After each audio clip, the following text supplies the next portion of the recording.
নমস্কার বন্ধুরা, আমার রান্নার চ্যানেলের এই ফার্স্ট ব্লগে আপনাদের সবাইকে স্বাগত। আমি আজকে আমার একটি খুব ফেভারিট রেসিপি আপনাদের সাথে শেয়ার করতে চলেছি। এই গরমের দিনে এই রেসিপিটি আপনাদের সবাইকারই খুব ভালো লাগবে, কারণ এটি খুব অল্প তেল মশলায় রান্না হবে আর খেতেও খুব সুস্বাদু হবে। এটা হলো ডাঁটা। এই ডাঁটাটা গ্রাম বাংলার সবাই হয়তো চিনবেন। আমি এই ডাঁটা দিয়ে আজকে একটা তরকারি বানাবো, যেটা হলো আপনার ডাঁটা উচ্ছে এবং বেগুন আলু দিয়ে একটি ঝোল। এটি খুবই ভালো লাগবে খেতে, আপনারা অবশ্যই বাড়িতে বানিয়ে খেতে পারেন। এবং আমি এখানে খুবই অল্প পরিমাণ জিনিস নিয়েছি, কারণ আমি খুব অল্প পরিমাণে বানাবো। একটি বেগুন, একটি আলু এবং 3টে করলা নিয়েছি। এগুলোকে আমি কেটে নিয়েছি, দেখুন খুব সুন্দর করে লম্বা লম্বা করে কেটে নিতে হবে, তাহলে এটি দেখতে খুব সুন্দর লাগবে। আলুগুলোকে আমি লম্বা লম্বা করে কেটেছি, করলা এবং ডাঁটা বেগুন সবগুলোকে আমি লম্বা লম্বা করে কেটে নিয়েছি এমনিভাবে। এরপর আমি কড়াইতে গরম হলে পরে তেল দিয়ে দেব এবং তার মধ্যে দিয়ে দেব তেজপাতা, শুকনো লঙ্কা এবং গোটা জিরে। আর প্রথমে আমি আলুগুলোকে একটু ভেজে নেব, কারণ আলুগুলো ভেজে নিলে পরে ঝোলটা খুব সুন্দর হবে।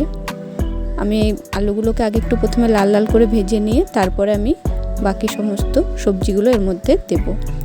আলুগুলোকে আমি ভেজে নিচ্ছি, আলুগুলো আমি তেলে দিয়ে দিলাম, তেলটা গরম হয়ে গেছে অলরেডি। তো আলুগুলোকে একটু লাল লাল করে ভাজার পরে আমি এর সঙ্গে সমস্ত যে সবজিগুলো রয়েছে সেগুলো আমি একে একে দিয়ে দেব। এবার আমি সবজিগুলোকে দিয়ে দিচ্ছি। দেখুন আলুগুলো একটু ভাজা হয়ে গেছে এখন। এবার সমস্ত সবজিগুলোকেও আমি সাথে সাথে দিয়ে দেব এবং খুব অল্প মশলা আমি এটাতে ব্যবহার করব, কারণ গরমে মশলাটা অতটা খাওয়া ভালো নয় শরীরের পক্ষে। তার জন্য আমি মশলা একদমই এটার মধ্যে দেব না, কিন্তু ঝোলটা আপনারা বানিয়ে দেখতে পারেন ঘরে। মশলা না দিলেও ঝোলটা খেতে খুবই ভালো হবে।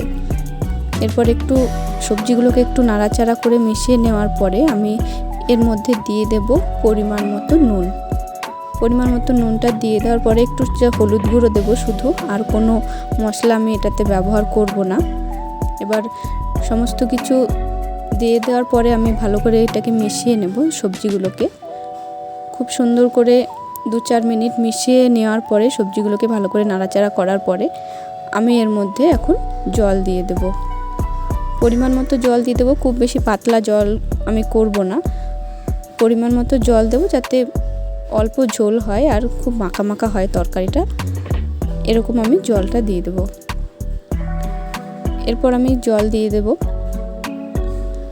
আর 10-15 মিনিট ফোটার পরে দেখুন এরকম দেখতে লাগবে ঝোলটা হয়ে গেছে।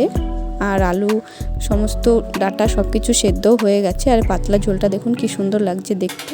আপনারা অবশ্যই বাড়িতে রান্না করে দেখবেন, খুবই খেতে ভালো লাগবে এই গরমে। আর এরকম মতো ফোটার পরে আমি এরপর ঝোলটাকে নামিয়ে নেব। তো তৈরি হয়ে গেল আমাদের অল্প মশলা দিয়ে ডাঁটা আলুর ঝোল।